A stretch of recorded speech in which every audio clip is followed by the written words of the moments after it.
안녕하세요. 이현민 전문가입니다. 자, 시청자 여러분들 휴가는 잘 다녀오셨습니까? 전 국민의 50% 정도가 이제 이번 주말과 그리고 오늘까지 휴가를 많이들 계획을 하셔서 다녀오셨다고 하시더라고요. 자, 오늘도 이렇게 시청자 여러분들과 이 강을 진행하기에 앞서 우리 소제목인 이현민의 선물 옵션 탄탄탄 한번 외쳐보면서 천천히 이 강을 출발해 보도록 하겠습니다. 기초 탄탄, 교육 탄탄, 수익 탄탄, 이현민의 선물 옵션 탄탄탄. 자, 천천히 이 강을 우리 힘차게 출발해 보도록 하겠습니다. 자, 오늘은 이제 지난 시간에 한번 국내 선물과 해외 선물에 대해서 기본적으로 개념이나 이해에 대해서 알아보셨다고 하면은, 자, 오늘은 매매에 임하기 전에 우리가 거래를 하는 원칙을 또 세워야 되는 게 있겠죠. 기준과 원칙이 중요합니다. 그래서 진입과 청산에 대한 원칙하고, 그리고 익절과 손절, 그리고 매매 시간 등 이렇게 세 가지 파트로 먼저 나누어서 시작을 해볼 텐데요. 자, 다음으로 보겠습니다. 자, 진입을 할 때는 이제 5일선, 21선 이제 기준 진입이 있고요. 그리고 시장가 진입, 그리고 전고점과 전저점 부근에서 청산하는 방법이 있고, 그리고 21선 기준으로 이제 청산하는 방법이 있습니다. 자, 여기서 이제 진입이란 무슨 말이냐? 우리가 매수든 또는 매도 포지션을 가지고 있을 때 주문을 넣을 때 이제 우리가 주문을 넣는 것을 진입이라고 표현을 하는데요. 자, 이렇게 진입을 할 때에도 기준과 원칙이 필요합니다. 그리고 청산은 우리가 수익이 나거나 또는 손실이 났을 때 가지고 있는 포지션을 이제 매매를 통하여서 수익 실현이든 손실로 마감을 하는 것을 우리는 청산이라고 하는데요. 자, 이러한 식으로 5일선, 21선은 보조지표죠. 자, 보조지표입니다. 자, 그래서 보조지표로 기준 진입하는 것과, 그리고 시장가 진입은 조금 이따 우리가 차트를 통해서도 쉽게 알 수 있겠지만은 눌림이나 이러한 것이 아닌 빠르게 캔들이 형성이 되면서 빠르게 움직일 때 우리는 시장가 진입을 해야 될 때가 있습니다. 그렇기 때문에 이러한 식으로 시장가 진입, 그리고 전고점과 전저점은 우리가 어디서 청산해야 될지 모를 때가 많으시죠. 그렇기 때문에 간단하게 전고점과 전저점에서 청산하는 방법, 그리고 21선 기준으로 이제 우리가 데이 트레이딩을 하다 보면은 추세 청산을 할 때 어디서 해야 될지 21선 기준으로 하는 방법에 대해서 한번 알아보도록 하겠습니다. 자, 다음으로 넘어가 보겠습니다. 자, 지금 이제 5일선 그리고 21선 기준 이제 진입을 알아볼 텐데요. 자, 앞에 보이시는 차트에 조금 보시면은 자, 보이실지 잘 보이시죠? 자, 5일선과 21선 기준으로 이제 진입하는 방법입니다. 먼저 5일선 기준으로 말씀드리도록 하겠습니다. 자, 앞에 보이시는 차트 중에서도 얇은 파란색 선이 있죠. 얇은 파란색 선. 자, 캔들과 캔들 사이로 얇은 파란색 실선이 있습니다. 이게 우리가 말하는 흔히 5일선이라고 하는 겁니다. 5일 이동평균선을 이제 5일선이라고 얘기를 하고 있고요. 그리고 아래 보시는 조금 더 5일선보다 짙은 연두색 선으로 되어 있는 게 21선입니다. 21선. 자, 그러면 이제 5일선과 21선 기준으로 진입을 한다고 하는데 왜 그렇게 해야 되느냐? 자, 우리가 움직임 캔들 자체가 이러한 식으로 움직임을 보일 때 지금 상승 곡선으로 그리면서 가고 있죠. 자, 상승으로 곡선으로 그리면서 가고 있는데 우리가 기준이나 원칙이 없다면은 어떻게 진입을 하게 되느냐? 상승한다고 했었을 때 우리는 추격 또는 바로 시장가로 진입을 할 때가 많습니다. 그렇지만은 우리가 어떻게 보면 국내 선물은 한 틱당, 지난 시간에도 배웠지만은 한 틱당 25,000원이라고 배웠죠. 그렇다면은 한 틱이라도 조금 더 유리하게, 그리고 조금 더 아래쪽에서 매수 포지션일 때는 좀 더 아래쪽에서, 그리고 매도 포지션에는 좀 더 위쪽에서 진입을 하면은 조금 더 유리한 방향에서, 그리고 유리한 진입 자리에서 우리가 수익을 확보를 할 수 있겠죠. 그렇기 때문에 이제 5일선 진입과 21선 진입에 대해서 알아보는 것인데요. 자, 5일선 진입은 어떻게 하느냐? 자, 캔들과 캔들이 이런 식으로 5일선을 따라서 같이 움직입니다. 이럴 때 살짝 벗어나는 5일선에서 벗어나는 부분 있죠. 자, 여기도 보시면은 5일선에서 벗어났었을 때 우리는 최대한 부딪히는 5일선에 부딪힐 때나 아니면 5일선보다 아래쪽에서 상승 곡선일 때는 양봉이 확정되었을 때 우리는 이때 진입을 하는 것이 원칙이나 기준으로 잡고 대응하시면 우리 시청자 여러분들도 조금 더 쉽게 하실 수 있을 겁니다. 자, 다음으로 넘어가 보도록 하겠습니다. 자, 지금 5일선에 대해서만 제가 간략하게 말씀드렸는데요. 자, 21선 기준에 대해서도 한번 말씀드리겠습니다. 자, 우리가 바로 전에는 매수 포지션에서 얘기를 했다면은 선물에서는 매도로도 수익을 낼 수가 있죠. 자, 매도로도 수익을 낼 수 있는데 전반적으로 지금 우하향으로 지금 매도세가 강합니다. 매도세가 강한데 자, 21선 기준은 무엇이냐? 자, 5일선에서 위에서 5일선보다 위에서 진입할 수도 있겠지만은 전반적으로 지금 21선을 살짝 벗어나면서 계속 우하향으로 내려오고 있죠. 21선을 살짝 올라갔다 벗어나면서 이러한 식으로 움직임 패턴을 보이고 있습니다. 이럴 때 우리는 매도 포지션을, 매도 진입을 어디서 해야 되느냐?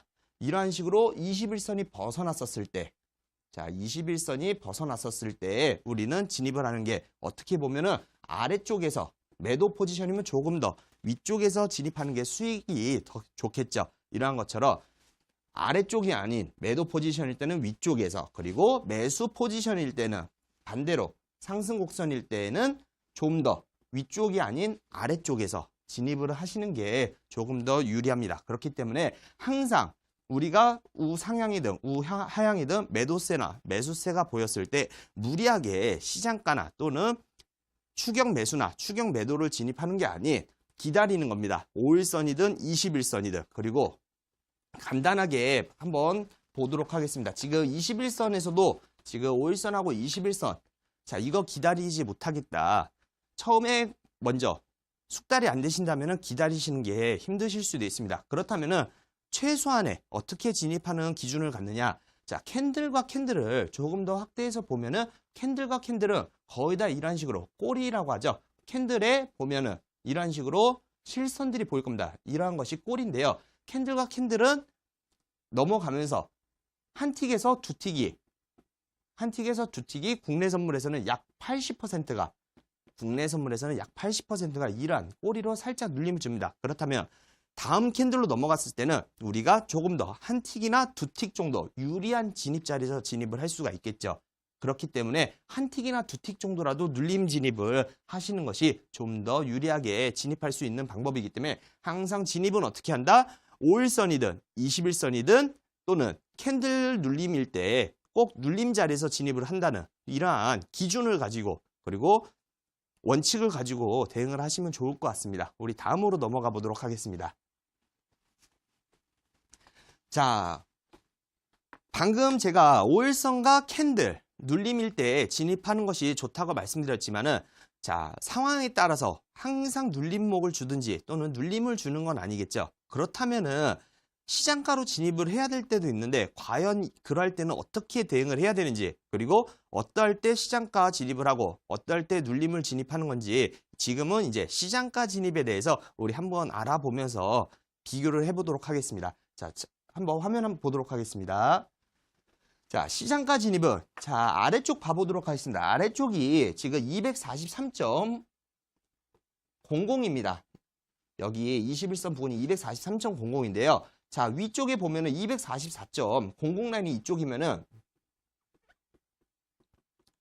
자, 짧은 시간 안에 벌써 1포인트가 움직였습니다. 1포인트 움직이고 있는데 우리가 가만히 보고 있을 수는 없겠죠. 다만 시장가로 진입을 해야 될 때는 5일선을 타고 강하게 같은 색깔로 양봉이든 음봉이든 동일한 개수로 3, 4개 정도가 강하게 일단 우리가 매수든 매도든 포지션을 취하려고 했었을 때 그때는 시장가로 진입을 해주셔야 됩니다. 시장가로 진입을 해주셔야 되는데 자, 그렇다면 아까 전에 5일선, 21선하고 눌림 진입했을 때 무엇이 다르냐 이런 식으로 물어볼 수 있겠지만 21선과 5일선하고 시장가로 진입해야 될 때는 통상적으로 5일선하고 21선하고 좀 간격이 좀 많이 벌어져 있습니다. 그리고 강하게 거의 보면은 각도 자체가 조금 더 가파르게 올라가는 모습을 보이죠. 내려올 때도 가파르게 이런 식으로 보이고 있습니다.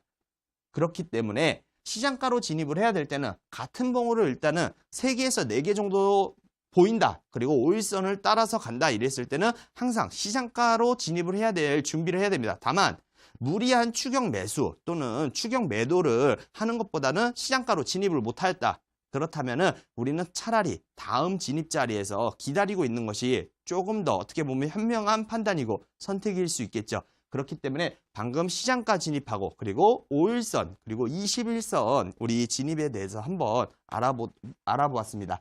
자, 다음으로 넘어가 보도록 하겠습니다. 자, 전고점하고 이제 전저점 청산인데요. 자, 우리가 진입을 했으면은 청산을 해야 되죠.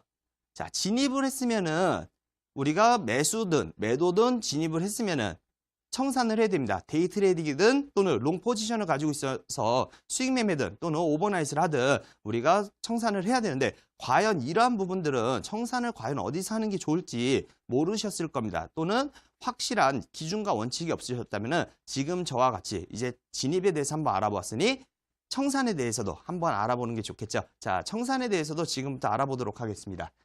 자, 청산은 전고점과 전저점에서 청산하는 방법이 있습니다. 자, 데이 트레이딩 어떻게 보면 당일 진입 당일 청산했을 때는 바로 전고점이나 이러한 부분들을 활용하는 게 좋고요. 조금 더 롱 포지션을 가지고 있으신 분들은 다른 일봉상이든 또는 보시는 30분 봉이든 60분 봉이든 분봉 차트에 의해서 한번 과거 전 고점과 전 저점 큰 곳에서 일단은 청산을 하시는 것을 기준으로 잡고 대응하시는 게 좋습니다.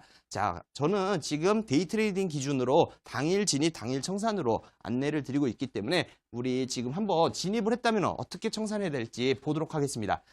자, 지금 보면은 고점에서 쉽게 갱신을 못해서 우리가 어떻게 보면 고점을 쉽게 갱신을 못해서 여기서 매도로 포지션을 취했습니다. 여기서 진입을 못한다 하더라도 여기서 전저점이 낮아지고 고점이 낮아지면서 여기서라도 우리가 매도 포지션을 들어갈 수가 있는데요.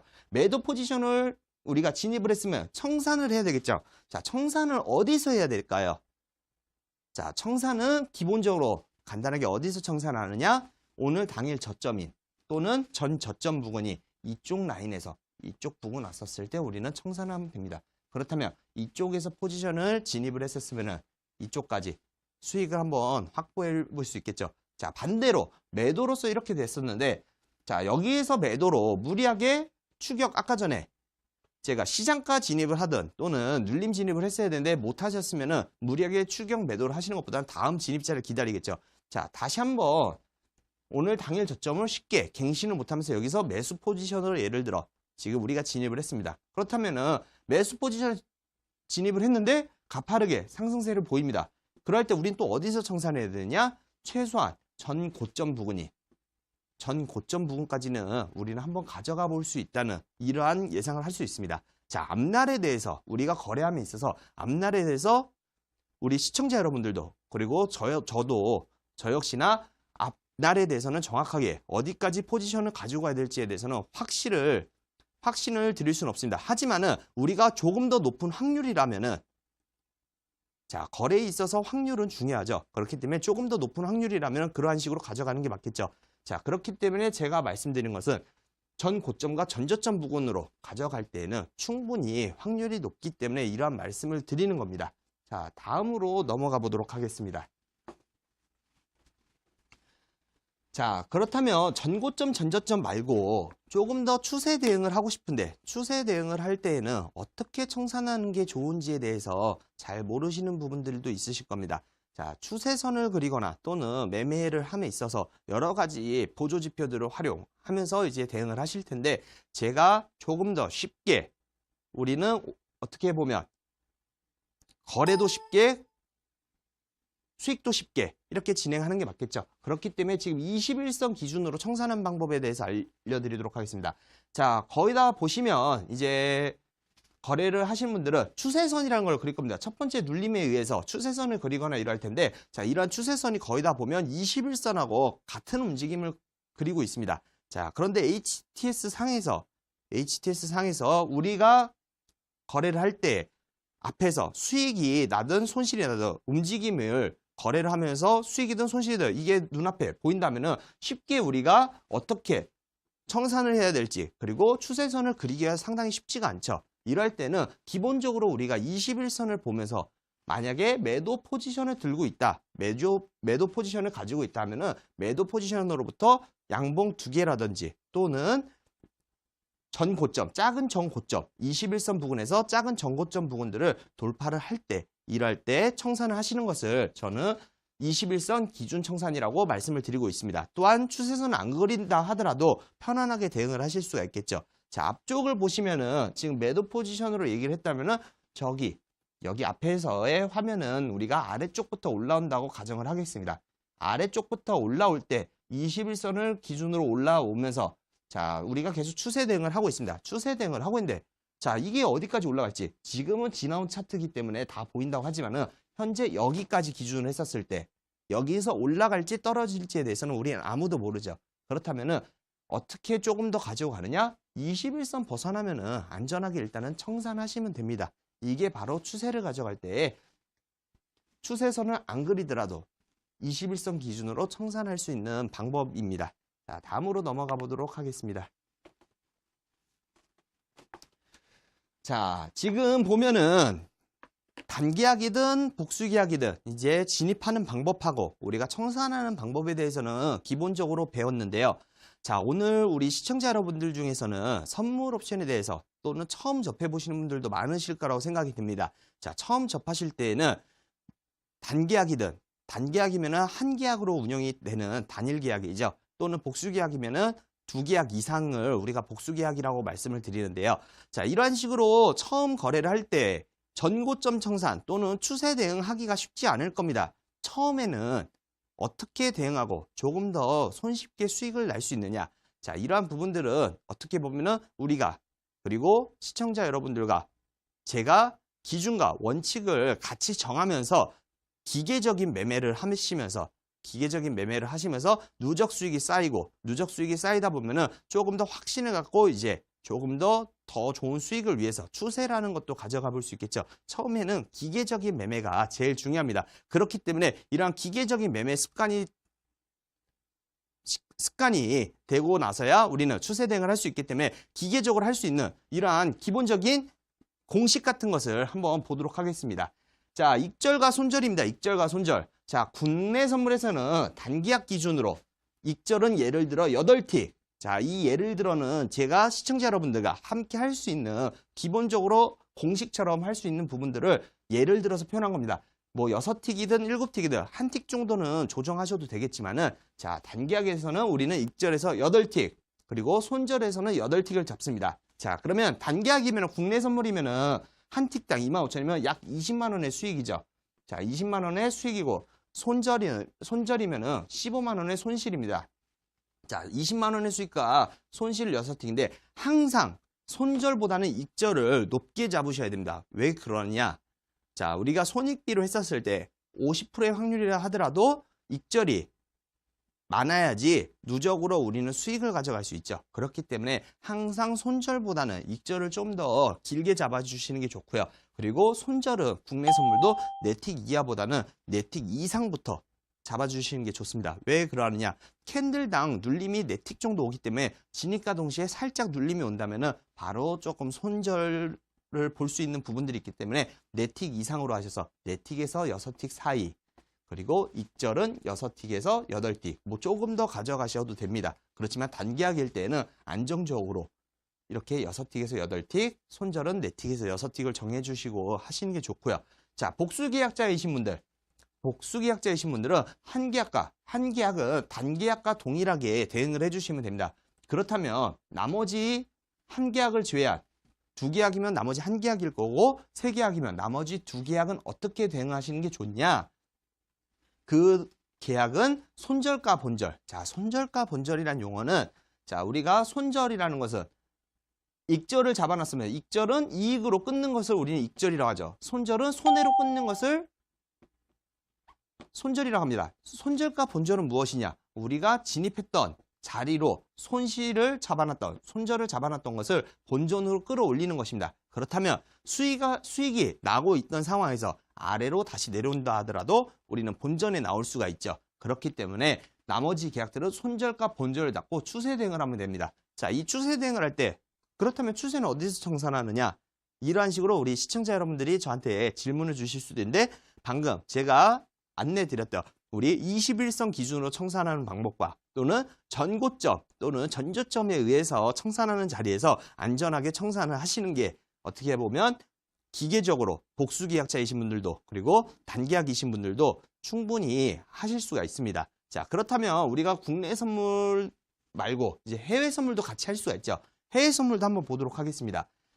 자, 해외 선물 단계약은 어떻게 하느냐? 해외 선물은 변동성 자체가 좋죠. 그리고 틱당 가치가 어떻게 보면 국내 선물보다는 조금 낮기 때문에 우리는 좀 길게 가져갑니다. 그래서 입절은 20틱, 최소 15틱 정도부터 가져가시는 게 좋습니다. 그래서 15틱에서 약 20틱 정도. 손절은 10틱에서 15틱인데 자, 저는 20틱과 15틱을 잡았습니다. 여기서의 유동성은 우리 시청자 여러분들께서 직접 같이 정해주셔도 되지만은 제가 기본적으로 공식처럼 안내드리는 부분들은 20틱과 15틱입니다. 자, 여기도 보시면은 손절 15틱, 입절 20틱. 자, 입절이 조금 더 높죠. 왜 그러느냐? 우리는 손익비에 의해서 누적으로라도 수익을 가져가기 위해서 같은 10번 진입일 때 5번 손실, 5번 수익이라 하더라도 입절이 더 많다 보면은 조금 더 가져갈 수 있는 부분들, 수익으로 가져갈 수 있는 부분들이 있겠죠. 그렇기 때문에 입절을 항상 높게 잡습니다. 자, 복수계약은 어떻게 하느냐? 어렵지 않습니다. 자, 우리 국내 선물 복수계약하고 똑같이 한 계약은 단계약하고 동일하게 해주시고요. 나머지 계약들은 어떻게 하느냐? 나머지 계약들은 손절가 본절, 우리가 진입했던 자리로 올리고 나면서 추세 대응을 해주시면 됩니다. 자, 이런 식으로 손절가 본절 잡고 추세 대응할 때는 왜 조금 더 단계약보다 복수계약 때 수익이 많이 날 수 있냐? 단계약과 똑같이 우리 복수계약 가지고 청산을 할 수 있습니다. 다만 복수계약을 할 때 이런 식으로 추세 대응을 하라는 제가 공식처럼 말씀드리는 이유는 자, 우리가 항상 진입을 할 때에 있어서는 리스크를 감수를 하고 가야 됩니다. 수익이 날 수도 있고 손실이 날 수도 있는 이러한 두 가지의 양면성을 가지고 우리는 있는 시장에 우리는 진입을 하게 돼 있는데요.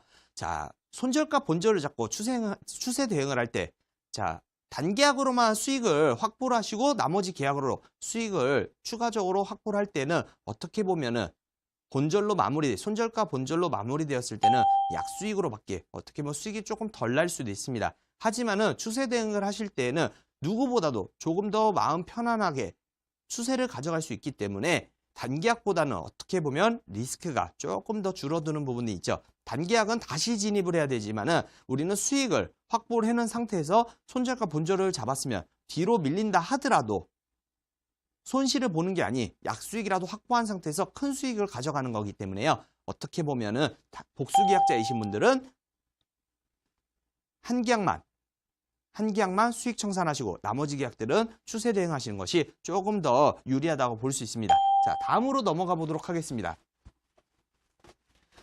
자, 매매 시간에 대해서도 한번 말씀을 드리려고 하는데요. 자, 국내 선물하고 해외 선물 총 23시간 합쳐서 23시간 거래 가능하다 그랬죠.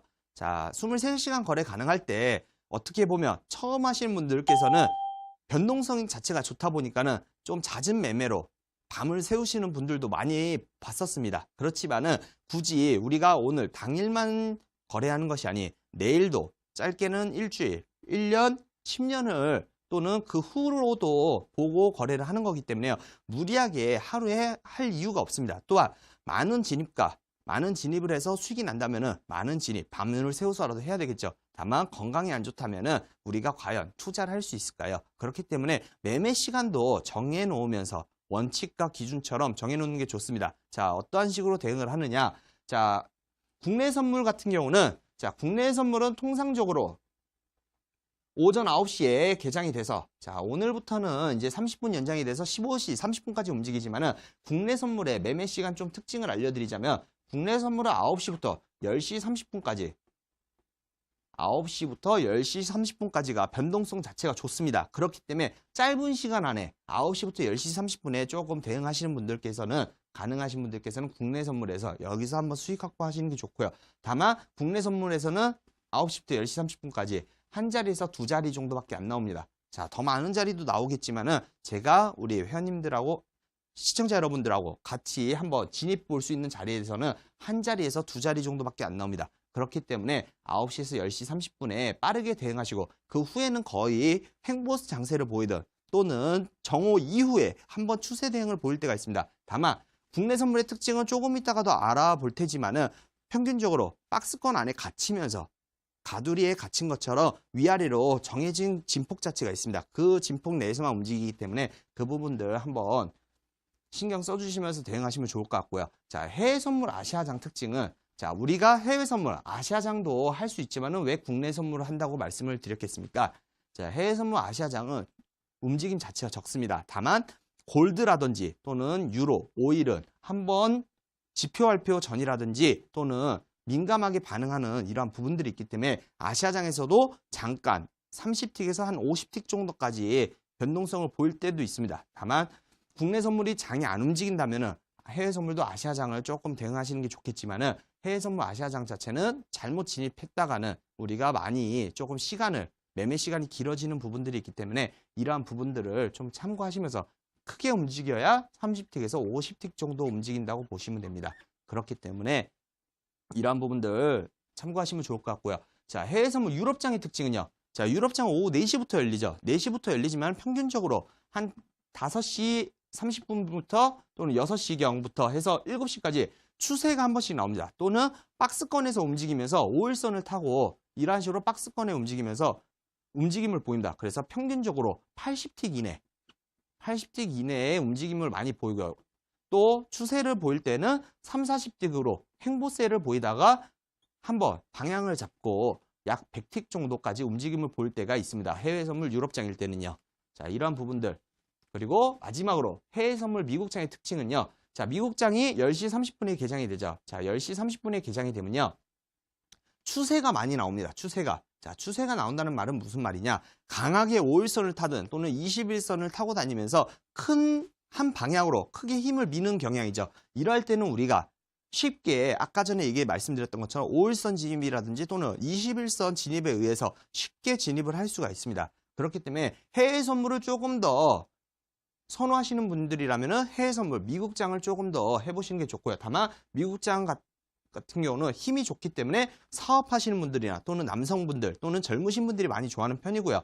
유럽장, 해외 선물 유럽장은 여성분들 또는 전업 트레이더분들 중에서도 주부님들, 자, 이렇게 유럽장을 많이 좋아하십니다. 그리고 아시아장은 평균적으로 많이들 조금 전문적으로 트레이딩을 하시는 분들도 많이 조금 꺼려하는 장이죠. 자, 그리고 국내 선물은 아침 9시부터 10시 30분까지 막 크게 움직이기 때문에 어떻게 보면은 선물을 처음 접하시는 분들 중에서도 어떻게 보면 해외 선물에 대해서는 약간 그렇게 쉽게 접근하기가 쉽지 않겠지만은 코스피를 가지고 거래를 한다는 이러한 특징 때문에 50대 분들에서 40대 후반부터 60대 분들까지 많이 하시는 편입니다. 그렇기 때문에 이러한 특징들을 가지고 있고 또 매매 시간은 이러한 식으로 제가 정해드렸죠. 하루에 길게 3시간 이상 하실 이유가 없습니다. 3시간 이상 거래하실 이유가 없고요. 우리는 짧게 집중해서 진입을 하시면 되고 1시간에 한 자리 정도만 보시면서 대응을 하시는 게 좋습니다. 자, 이러한 이유는 무엇이냐? 우리가 학창시절이나 또는 교육을 받다 보면 50분 교육하고 10분 휴식을 취하죠. 그 이유는 무엇일까요? 분명 당연하게 50분 교육, 10분 휴식이라는 것이 있었지만은 이러한 것도 어떻게 보면 과학적인 논리로 정해진 겁니다. 사람이 할 수 있는, 집중할 수 있는 시간은 약 50분 정도 됩니다. 그리고 나머지는 10분 정도는 휴식을 취하는 거겠죠. 컴퓨터에서 차트를 보고 진입자리가 안 나오는데 우리가 가만히 계속 본다고 해서 진입자리가 나오는 건 아닙니다. 다만 진입자리가 나오는 건 아니지만 우리가 잘못 보고 또는 조급한 마음 때문에 억지로 진입을 하게 됩니다. 그렇기 때문에 매매 시간을 정해 두시면서 대응을 하시는 게 좋고 제가 유럽장 그리고 미국장 그리고 국내 선물 같은 경우는 장 개장 후 빠르게 1시간 30분 정도 말씀을 드렸죠. 이러한 빠른 특징들 또는 박스권에 있든 또는 2시간 동안 또는 추세 대응을 보일 때 이러할 때 짧게 대응을 하시면서 하루하루 대응을 하시는 게 어떻게 보면은 추가적으로 누적 수익과 그리고 우리 신체적으로도 건강상으로도 훨씬 좋을 거라고 생각이 듭니다. 자, 우리 매매 시간 이후 또 다음으로 넘어가 보도록 하겠습니다.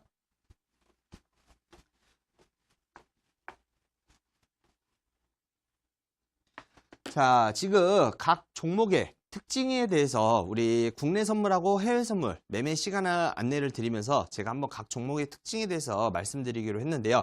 자, 우리 국내 선물하고 해외 선물에 대해서 한번 정확하게 지난 시간에 이어서 지난 시간에는 어떻게 보면 빠르게 우리가 틱당 가치에 대해서만 안내를 드리다 보니 각 종목의 특성에 대해서 안내를 못 드렸습니다. 그렇기 때문에 각 종목마다도 특징이 있죠. 그래서 이러한 종목들의 특징들, 그리고 국내 선물 때는 어떠한 식으로 또 진입을 하는 건지, 그리고 진입을 할 때는 아까 전에 5일선, 21선 기준도 있지만은 지지와 저항이 어디서 많이 받는지, 모든 자리가 우리가 진입을 하려다 보면은 항상 지지와 저항인 것 같지만은 우리가 진입하고 나면 많이 뒤로 밀릴 때가 있죠. 그러면서 손실이 날 때가 있습니다. 그렇기 때문에 정확하게 그래도 기준이라는 게 있겠죠. 지지와 저항도 기준이 있습니다. 그렇기 때문에 이러한 부분들을 한번 안내드리면서 우리 지금 종목의 특성에 대해서 한번 알아보도록 하겠습니다. 자, 다음으로 넘어가 보도록 하겠습니다. 자, 국내 선물입니다. 제가 말씀드린 대로 개장 후 9시부터 10시 30분까지 변동성이 증가됩니다. 자, 변동성이 증가된다는 말은 무슨 말이냐?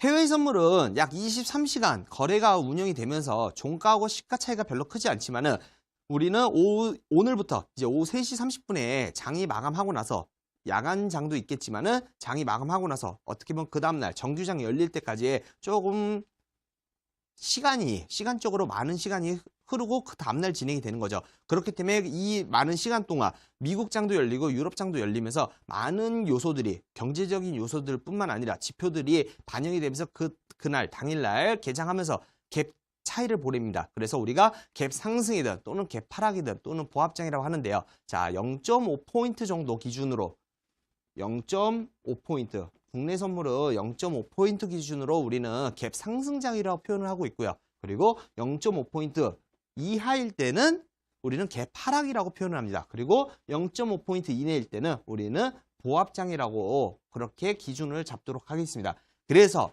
0.5포인트 이상으로 간다. 그렇다면은 갭 상승이면은 0.5포인트 이상 종가 대비 시가가 0.5포인트 이상이다. 그렇다면은 매수 대응하는 것이 유리하시고요. 그리고 종가 대비 시가가 0.5포인트 이하로 출발했다. 이럴 때는 우리는 매도 대응하는 것이 유리합니다. 그리고 0.5포인트 이내로 움직일 때는 박스권식으로 매수, 매도가 모두 가능합니다. 그렇기 때문에 양방향으로서 매수와 매도로서 우리가 모두 수익을 내면 좋겠지만은 모두 수익을 내는 욕심을 갖다 보면 또 손실이 나기 쉽겠죠. 그리고 항상 우리 시청자 여러분들도 같이 거래를 해보신 분들은 알겠지만 욕심이 항상 어떻게 보면 우리의 수익을 깎아먹는 이러한 안 좋은 버릇이 되기 때문에 항상 매수일 때는 갭 상승일 때는 한 방향으로만 거래하시는 것이 어떻게 보면 조금 더 큰 수익을 가져갈 수가 있습니다. 자, 그래서 개장 후 10시 30분까지 변동성을 보인다는 얘기를 통해서 우리가 갭 상승, 갭 하락이 갑자기 얘기가 나왔는데요. 자, 변동성을 보이는 이유는 빠르게 장이 쉬었다가 정규장이 개장을 하면서 빠른 움직이기 때문에 개인들도, 기관들도, 외인들도, 외국인들도 물량들이 들어오다 보니까 변동성이 증가가 되죠. 그렇기 때문에 변동성이 증가되다 보면은 우리가 쉽게 움직임이 좋을 때 어떻게 보면은 장사하기 좋은 것처럼 움직임 좋을 때 우리가 조금 더 쉽게 진입해서 청산을 하면서 수익을 가져가기가 좋겠죠. 그리고 기본적인 설명으로는 코스피 200 지수를 기준으로 투자하는 종목이고요. 그리고 일정한 틀 안에서의 움직임, 평균 1.8포인트에서 2.2포인트 정도 움직인다는데요. 자, 월 1회 정도 원웨이장이라고 해서 시작과 동시에 끝까지 고가가 종가인 날이 한 번씩 나타날 때가 있습니다. 그 외에는 거의 평균적으로 1.8포인트에서 2.2포인트 정도 조금 크게 나오다 보면 뭐 2.56포인트까지도 나올 때가 있지만은 1.8포인트에서 2.2포인트 정도로 움직임을 보이고 있기 때문에 안정적으로 우리가 예를 들어 올라가다 보면은 어느 정도 국내 선물 진폭 자체가 어느 정도 움직임 자체가 다 나왔구나 이러한 식으로 볼 수가 있습니다. 자, 다음으로 넘어가 보도록 하겠습니다. 자, 국내 선물 반응 요인으로는 이제 기본적으로 G2라고 그러죠. 전 세계적인 미국과 중국. 자, G2의 지표 및 증시 역량에 민감하게 반응을 합니다. 그렇지만은 이제 미국 중에서도 뭐 금리 인상이라든지 중국에서는 GDP를 많이 영향을 받고 있기 때문에 이러한 기본적으로 G2 지표 및 증시 역량에 민감하게 반응하면서 지난 밤 거래일에 우리가 시작하기 전에 미국 장 자체가 좋았다면 조금 더 우리나라 장 자체도 좋다는 이러한 예측을 해볼 수 있지만 항상 예측은 예측일 뿐 먼저 우리가 그걸로 가지고 참고를 해서는 안 됩니다. 그렇기 때문에 그냥 많은 영향을 미치는구나라고만 아시면 될 것 같고요. 그리고 국내 금리 인상 이슈 및 그리고 재정 정책에 관심을 가져야 된다고 말씀을 드렸는데요. 자, 국내 금리 인상일 때, 국내 금리 인상일 때도 크게 변동성을 보입니다. 유일하게 국내 선물에서 지표 발표, 해외 선물은 지표 발표가 많은 영향을 미치는데 국내 선물에서는 크게 미치진 않죠. 그렇지만은 미국 지표 발표라든지 또는 중국 지표 발표 또는 우리나라 금리 발표 이 세 가지일 때는 큰 변동성을 장중에도 보이고 있습니다. 그렇기 때문에 이 부분들만 조금 조심하면 좋을 것 같고요. 거래 전략으로는 비교적 이일 움직임은 비슷하다 그랬죠. 이일 움직임이 비슷하다는 것은 제가 1.8포인트에서 2.2포인트 정도로 움직임을 보인다 그랬고 일정한 패턴들을 보인다 그랬습니다. 일정한 패턴들은 무엇이냐? 추세 방향이 나오나 21선을 타고 다니든지 또는 박스권으로 움직이듯 한번 움직임을 정하면은 거의 비슷한 모양들을 보입니다. 그래서 비슷한 패턴들이 보인다고 말씀을 드린 거고요. 자, 개장 후 5분간은 위아래 변동성 크기 때문에 개장 후 5분 동안은 약간 지켜보시는 게 좋으며 그리고 요즘도 지금 국내 선물 해보신 분들이라면 아실 겁니다. 시작과 동시에 상승세를 보이지만은 우리가 상승이라고 생각했을 때 아래로 다시 한번 매도세를 보이죠. 그렇기 때문에 개장 후 5분 동안 위아래의 변동폭이 크며 그리고 10시 30분 이후부터는 조금 행보 구간이 잦은 출현을 보이고 있습니다. 자, 오늘도 10시 30분 이후부터는 자, 10시 30분 이후부터는 거의 횡보 구간으로 움직이면서 거의 종가까지의 움직임을 보였는데요. 자, 10시 30분 이후부터는 요즘 국내 선물 트렌드 자체가 움직임이 현저히 많이 거래량 자체가 떨어지고 있습니다. 그렇기 때문에 이러한 부분들을 보시면 될 것 같고 일중 움직임은 90틱에서 110틱이라고 되어 있는데 그냥 2포인트 정도, 2포인트에서 약 2.4포인트라고 보시면 됩니다. 2포인트에서 2.4포인트. 자, 1포인트면 약 20틱이죠. 자, 1포인트면 약 20틱인데, 자, 2포인트면은, 2포인트에서 2.4포인트면은 약 40틱에서 한 60틱 정도라고 보시면 될 것 같습니다. 자, 우리 이제 다음으로 넘어가 보도록 하겠습니다. 자, 국내 선물 한번 차트 봐보도록 하겠습니다. 자, 국내 선물 차트 보면은 여러 가지 선들이 있죠. 자, 이게 실제로 제가 활용하는 차트인데요. 자, 이러한 선들이 무엇이냐? 이러한 선들은 쉽게 지지와 저항 라인이 되는 선들입니다. 지지와 저항 라인이 되는 선들이기 때문에 어떻게 보면 국내 선물에서는 쉽게 지지와 저항이 어떤 선들이 많이 영향을 받느냐? 자, 시가. 자, 당일 시가죠. 당일 시가. 자, 당일 시가. 그리고 전일 종가. 그리고 당일 고가. 당일 저가, 전일 저가, 전일 고가. 자, 이렇게 6가지만 알아두시면 됩니다. 6가지만 알아두시면 되는데요. 자, 당일로 보겠습니다. 당일 고가, 저가, 시가, 전 거래일, 종가, 고가, 저가. 이렇게 해서 6가지만 알아두시면 됩니다. 이 6가지만 지지와 저항 라인이라고 보시면 되고요. 왜 이렇게 기준을 정해놓느냐? 자, 어떠한 기준을 딱 정해놓고 우리가 편안하게 공식처럼 대응하시는 것이 어떻게 보면 시청자 여러분들도 조금 더 편안하게 거래를 하실 수가 있겠죠. 그렇기 때문에 제가 지금부터 정해드린 거고 당일, 저가, 고가, 시가, 전거래일, 종가, 저가, 고가 이렇게 6가지만 알아두시면 조금 더 편안하게 진입하실 때는 저가 부근이나 전거래일 저가 부근이나 또는 당일 저가 부근 또는 시가 부근, 종가 부근 이런 식으로 6가지 다시 한번 안내 드리도록 하겠습니다. 당일 먼저 말씀드리겠습니다. 당일은 고가, 저가, 시가, 그리고 전 거래일은 종가, 고가, 저가 이렇게 해서 꼭 6가지 기억해 두시면 좋을 것 같습니다. 자, 다음으로 우리 해외 선물로 넘어가 보도록 하겠습니다. 자, 해외 선물 중에서는 우리가 4가지 종목을 주로 많이 거래를 한다는데요. 자, 4가지 종목 중에서도 유로 FX부터 보도록 하겠습니다. 자, 유로 FX는 먼저 주요 거래 시간대는 유럽장 개장인 오후 4시부터 자, 오후 4시부터 독일, 영국장부터 다 개장을 하죠. 그래서 뉴욕장 초중반인 00시부터 02시까지 좀 활발하게 움직입니다. 자, 어떻게 보면 유럽장은 오후 4시부터 그냥 장 마감하는 그 끝까지 움직임 장 자체가 좋죠. 주요 거래 시간대가 돼버리죠. 자, 그리고 기본적으로 설명 및 상품 설명을 보면은 유로화 대 달러, 유로화 대 달러화를 기준으로 대상으로 하는 것을 우리는 유로 FX라고 합니다. 그래서 유로화가 조금 더 가치가 높은지 또는 달러가 가치가 높은지 이 두 가지를 가지고 거래를 하는 것을 우리는 유로 FX라고 얘기를 하고 있고요. 그리고 세계적으로도 거래량이 높아 유동성이 좀 풍부합니다. 자, 그리고 추세가 잘 나타나는 상품 중에 하나죠. 자, 추세가 잘 나타나는 상품 중에 하나 유로 FX 기억해 두시기 바랍니다. 자, 다음으로 넘어가 보도록 하겠습니다. 자, 반응 요인으로는 이제 독일, 유럽에서 어떻게 보면은 가장 조금 금전적으로 규모가 큰 나라죠. 그렇기 때문에 독일과 유로 지표 발표에 민감하게 반응하고요. 그리고 ECB죠. 유럽 중앙은행의 금리 인상, 그리고 미국 금리 인상의 이슈를 영향을 받습니다. 왜냐? 유로하고 미국 달러랑 영향이 있는 거랬죠. 누가 조금 더 가치가 높은 거냐에 따라서 거래를 하는 상품이기 때문에 미국 금리 인상도 많이 반영을 하고 있습니다. 그리고 FOMC라 그래서 자, 주요 인사들의 순간적 급등락을 일으키기도 하죠. 주요 인사들의 발언에 의해서 많이 움직임을 보이기도 합니다. 그리고 제가 아까 전에 말씀드렸던 것처럼 자체 깔끔하게 형성되는 편, 추세 추종 전략. 방금 전에도 추세라고 얘기를 했었고 여기서도 추세 추종 전략이라고 얘기를 했죠.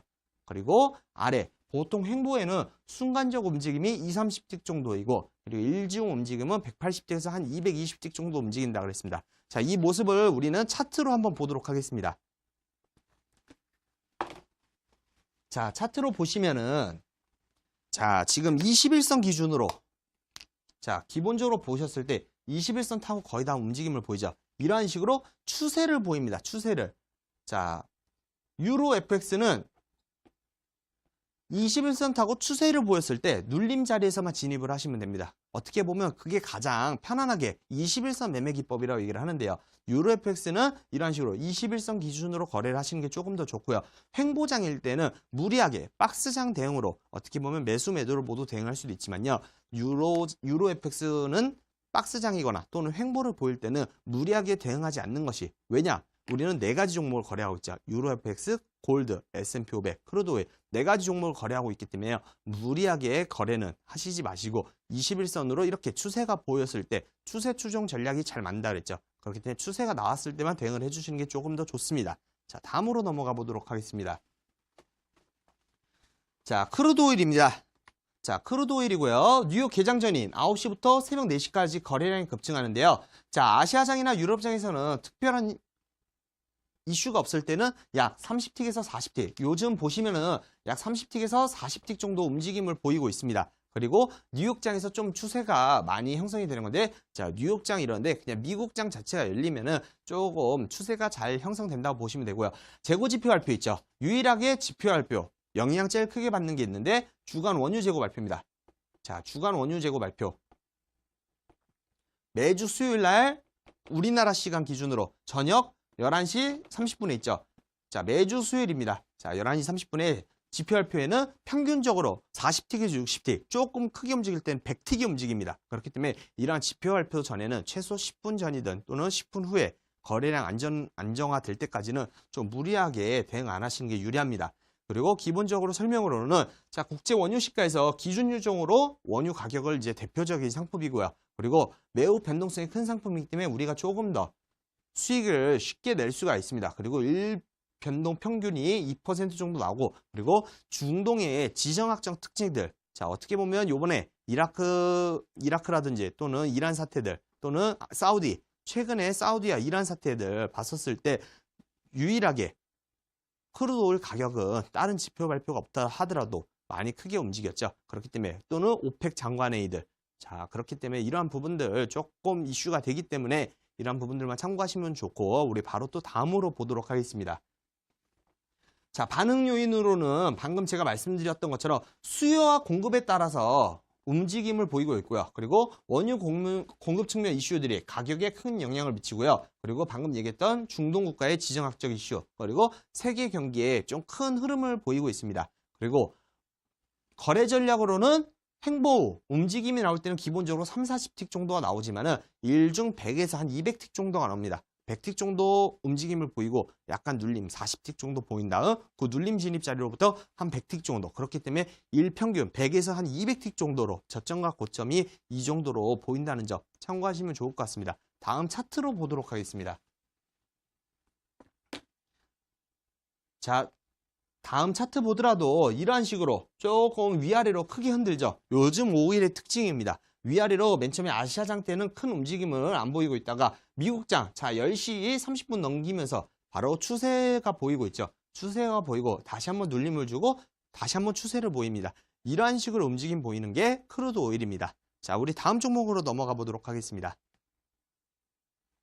자, S&P 500인데요. 자, S&P 500은 조금 쉽게 말씀을 드리도록 하겠습니다. 미국의 우리나라 국내 선물이라고 보시면 됩니다. 위아래로 조금 많이 흔드는 경향을 보이고 있고요. 그리고 S&P 500을 5분의 1 사이즈로 축소한 상품입니다. 그렇기 때문에 S&P 500도 많이 들어보셨을 텐데요. 자, 10시 30분 미국장 개장하기 전까지는 움직임 자체가 없습니다. 지금 차트 보셔도 아실 겁니다. 평균적으로 30틱에서 40틱 이내에서 지금도 횡보하고 있을 겁니다. 평균적으로 이러한 트렌드를 지금 미국장 개장 전에는 보이고 있기 때문에 이러한 부분들 참고하시면 좋을 것 같고요. 다만 미국장 열리고 나서는 바로 주요 추세가 바로 나옵니다. 그래서 방향을 잡고 큰 힘을 보이죠.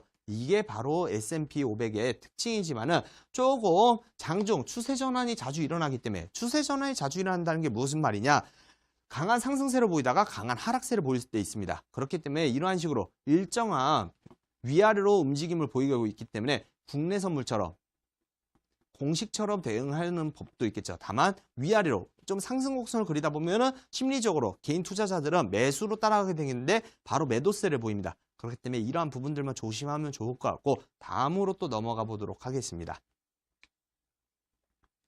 자, 지금 보시면은 기본적으로 반응 요인으로는 경기 활성화나 그리고 증시 부양책 등 기본적인 이슈에 반응하지만요. 금리 인상이라든지 또는 위험 회피, 중국 지표 달러의 흐름 등 세계적인 지표에도 영향을 지금 많이 미치고 있습니다. 그리고 거래 전략으로는 장중, 변동성으로 매매 전략을 하시는 게 좋고요. 그리고 일중 움직임은 200틱에서 300틱 정도이기 때문에 추세가 보인다면 대응하시기 조금 더 좋을 것 같습니다. 자, 마지막으로 우리 골드 봐보도록 하겠습니다. 자, 지금 S&P 차트는 넘어가 보도록 하겠습니다. 자, 골드로 넘어가 봤는데요. 자, 골드의 주요 거래 시간대에는 아시아 시장에서도 그리고 기본적인 거래 수요가 있기 때문에 아시아장 때도 조금 더 한 60틱에서 100틱 정도 나올 때가 있습니다. 평균적으로 지난주에도 아시아장 때 100틱 정도 움직임이 나왔죠. 그러면서 거래량을 많이 보이고 있는데 아시아장 때 움직임을 보이다가 유럽장에서 약간 소강 상태를 보입니다. 유럽장에서 소강 상태를 보이고 다시 한번 미국장에서 큰 움직임을 보이는데요. 기본적인 설명으로는 안전자산으로 개인 고객들의 관심이 많이 쏠려 있죠. 그리고 높습니다. 그렇기 때문에 저도 S&P 500보다는 조금 더 골드에서 말씀을 많이 드리는 부분이고 그리고 레버리지, 변동성, 유동성 모든 측면에서 평균적인 이상적인 수준을 보이고 있습니다. 그렇기 때문에 거래하기 좋은 상품 중에 하나이죠. 자, 다음으로 넘어가 보도록 하겠습니다.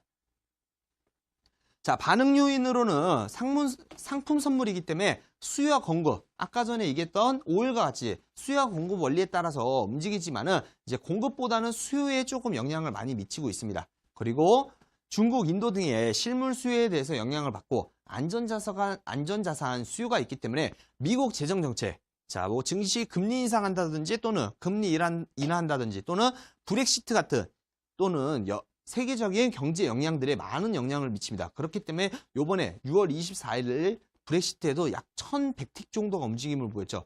어떻게 보면 4가지 종목 중에서 유로 FX하고 골드가 큰 움직임을 보였습니다. 자, 안전자산이라 했죠. 증시가 불안하면 조금 더 골드 가격 자체가 상승이 되겠죠. 그러한 부분들로 많이 매매를 하시기 때문에 이러한 세계적인 영향을 많이 받는다. 그리고 금은 기본적으로 변동성이 매우 큰 상품이기 때문에 변동성 목표로 거래하시는 것이 중요하고요. 그리고 변동성이 확대되지 않을 때는 조금 횡보 구간 자체가 많이 출현하고 있습니다. 그렇기 때문에 횡보 후 움직임은 평균적으로 20-30틱 정도이며 일중 움직임은 150틱에서 200틱 정도가 움직입니다.